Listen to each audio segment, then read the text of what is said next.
कुछ भी नहीं बोला सर, बोल रहा हूँ ना मैं। चुपचाप होमवर्क निकालो। मत निकाला करो। बाहर जाइए। हाँ भाई क्या बोलते हैं कॉलेज में? होमवर्क तो नहीं करके आए तुम?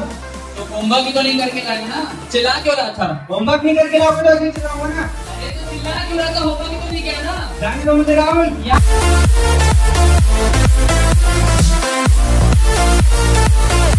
1990 में शायद हम में से पहले पैदा भी नहीं हुए, तब से फौजी भक्ति में है और प्रेसिडेंट की सेवा को पहुंचे।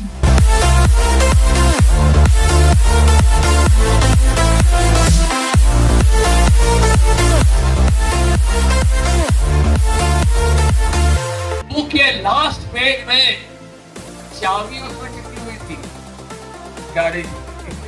या फिर कोई हमसे छोटा होता है, वो मनुष्य कई बार अगर हमारे मजाक कर दिया, कोई भी एंगल पे प्रोवोक हमें करता है, अगर हम प्रोवोक हो जाते हैं, ये हमारी स्ट्रेंथ नहीं है, हमारी वीकनेस है।